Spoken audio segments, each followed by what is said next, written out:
Hello friends, welcome back to my channel with another video. And आज मैं आप सभी के लिए पार्ट 2 लेकर आई हूँ, जिसमें मैं आपके साथ NCERT class first Hindi chapters की समरी आपके साथ शेयर कर रही हूँ। ये आपके आने वाले एग्ज़ाम KVS PRT के लिए बहुत इम्पोर्टेंट वीडियो है।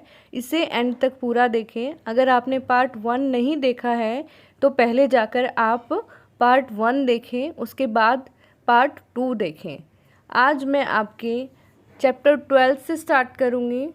सो फ्रेंड्स, आइए चलिए शुरू करते हैं। चैप्टर 12, जिसका नाम है गेंद और बल्ला। ये कहानी एक गेंद और बल्ले की है। गेंद ने बल्ले से कहा कि तुम मुझे क्यों मारते हो।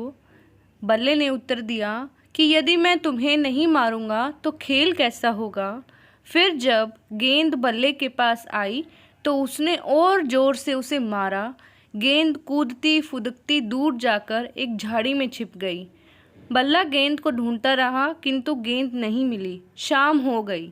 बल्ले को परेशान देखकर गेंद जो है वो खुश हो रही थी। जब अंधेरा घिरने लगा तो बल्ला निराश होकर लौटने लगा। तभी झाड़ी से गेंद ने चिल्लाकर कहा, मैं यहाँ हूँ। बल्ले ने झाड़ी से खींचकर गेंद को उठा लिया। गेंद ने बल्ले से कहा, अब मुझे मत मारना।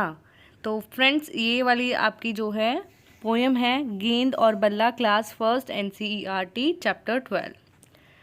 नेक्स्ट है बंदर गया खेत में भाग। इस कविता के रचयिता हैं सत्य प्रकाश कुलश्रेष्ठ। इस कविता में एक बंदर के क्रियाकलापों को बड़े ही रोचक ढंग से वर्णन किया गया है। एक बंदर एक साग के खेत में गया और ढेर सारा साग तोड़ा। फिर उसने आग जलाकर साग पकाया और उसे सापड़ सुपड़ करके खूब मज़े से खाया। उसके बाद उसने दूब उखाड़कर अपना मुंह पूछा। फिर बंदर राजा चन्नी बिछाकर और सूप ओढ़कर मज़े से सो गया। सो इसमें फ्रेंड्स, बंदर जो है उसकी क्रियाकलाप, वो क्या क्या काम करता है, उसका वर्णन किया गया है बड़े ही अच्छे तरीके से। तो ये फ्रेंड्स, ये पोएम है चैप्टर 13, बंदर गया खेत में भाग। नेक्स्ट है चैप्टर 14, एक बुढ़िया। सो फ्रेंड्स, इस कविता के रचयिता हैं निरंकार देव सेवक। इस कविता में कवि ने एक ऐसी बुढ़िया के बारे में बताया है जिसके पास कोई काम ना था।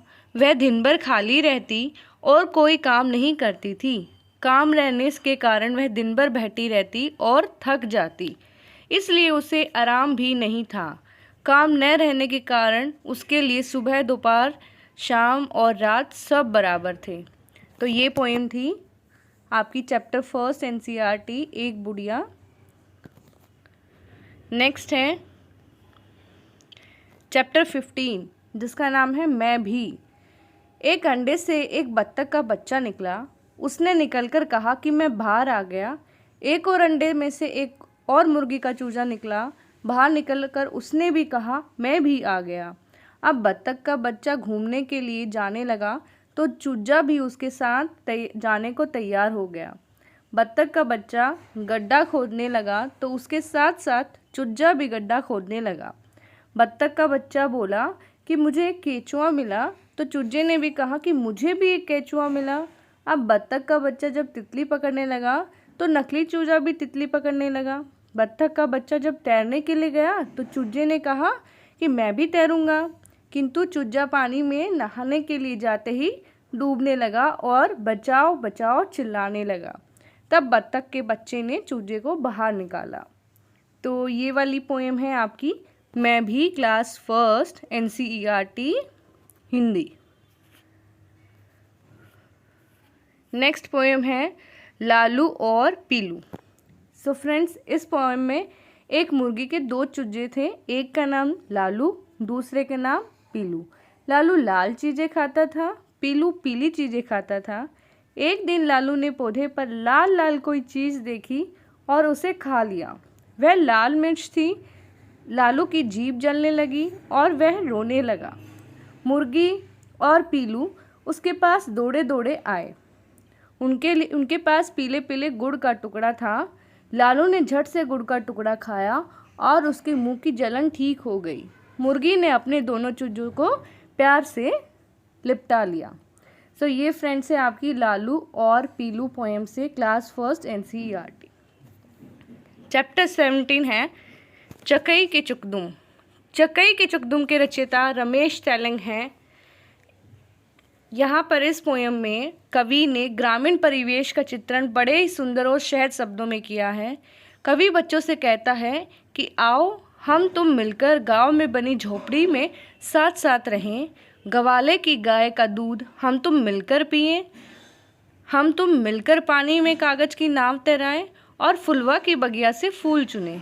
अंत में वे खेल समाप्ति की घोषणा करते हैं और घर चलने को कहते हैं।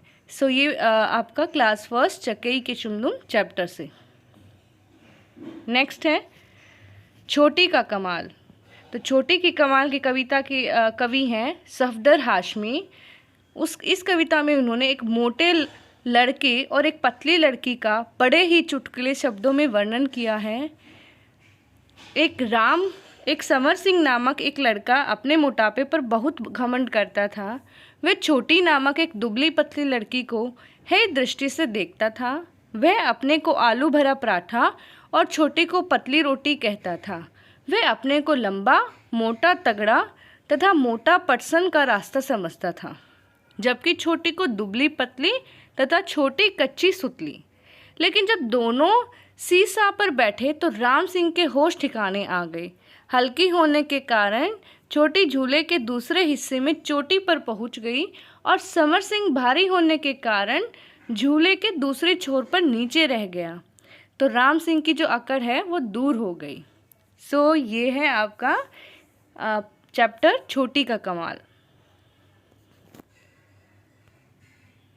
नेक्स्ट है चार चने। ये तो बहुत फेमस पोएम है क्लास फर्स्ट NCERT से। इस कविता के रचयिता है निरंकार देव सेवक। इस कविता में कवि ने बताया कि यदि उसके पास पैसे होते तो वह क्या करता। कवि कहता है कि उसके पास पैसे होते तो वह 4 चने लाता, उसमें से एक चना वो तोते को खिलाता। चना खाते ही तोता टाए टाए गाता और उन्हें बड़ा मज़ा आता। कवि फिर कहता है कि उसके पास यदि पैसे होते तो वह 4 चने लाता, उसमें से एक चना वह घोड़े को खिलाता। घोड़ा उन्हें पीठ पर बिठाता और बड़ा मज़ा आता। कवि फिर से कहता है कि उसके पास 4 पैसे होते तो वह 4 चने लाता, एक चना चूहे को खिलाता। चूहा जब चना खाता तो उसका दांत टूट जाता और उन्हें बड़ा मज़ा आता। तो ये पोएम है आपकी 4 चने क्लास फर्स्ट से। नेक्स्ट है भगदड़। ये भगदड़ के कवि हैं पुदुमलाल पुन्नालाल बख्शी। इस कविता में उन्होंने घर के जीव जंतुओं से परेशान 60 वर्ष की एक बुढ़िया का वर्णन किया है। कवि कहता है कि बुढ़िया चक्की चला रही थी, तभी दाने में रखी मिठाई पर मक्खी आकर बैठ गई। बुढ़िया जैसे ही बॉक्स उठाकर मक्खी को भगाने के लिए दौड़ी, बिल्ली पकोड़े खाने लगी। बुढ़िया घर के अंदर बिल्ली को भगाने के लिए झपटी, तभी कुत्ता रोटी लेकर भाग गया। तब बुढ़िया बाहर निकली, उसके बाहर निकलते ही एक बकरा घर के अंदर घुस गया। बुढ़िया जैसे ही बाहर निकली, मटका गिर गया, इससे बकरा भाग खड़ा हुआ। तब बुढ़िया थक कर बैठ गई तथा बिल्ली को ही पूरा घर सौंप दिया। तो यहाँ पर देखिए इस पोएम के पात्र आपको ज़्यादा ध्यान रखने हैं कि इसमें कौन कौन यहाँ पर आया था। जैसे सबसे पहले मक्खी आई थी, मक्खी, उसके बाद बिल्ली है, बिल्ली के बाद कुत्ता आया था, कुत्ते के बाद इसमें बकरा आ गया था, बकरे बस इतने ही हैं, बकरा और बुढ़िया। तो ये इस कविता के पात्र हैं, ये आपको ध्यान रखनी है। नेक्स्ट है चैप्टर 21 है हलीम चला चांद पर। हलीम नाम के एक लड़के को एक दिन चांद पर जाने की इच्छा हुई। वह एक रॉकेट के कारखाने में बैठ गया। उसने एक रॉकेट लिया और रॉकेट पर बैठकर चांद की तरफ चल पड़ा। रास्ते में चलते चलते अंधेरा हो गया। अब हलीम को डर लगने लगा, क्योंकि उसे चांद पर जाने के रास्ते का नहीं पता था। थोड़ी देर में उसने चांद देखा और वह खुश हो गया। चांद पर ढेर सारे बड़े बड़े गड्ढे और बड़े बड़े पहाड़ थे। लेकिन वहाँ कोई पेड़ पौधा, जानवर या मनुष्य नहीं था। हलीम को यह जगह बिल्कुल ही पसंद नहीं आई और वह रॉकेट पर बैठकर अपने घर लौट आया। सो ये आपका चैप्टर है हलीम चला चांद पर। नेक्स्ट चैप्टर है हाथी चल्लम चल्लम। इस कविता के रचयिता हैं श्री प्रसाद।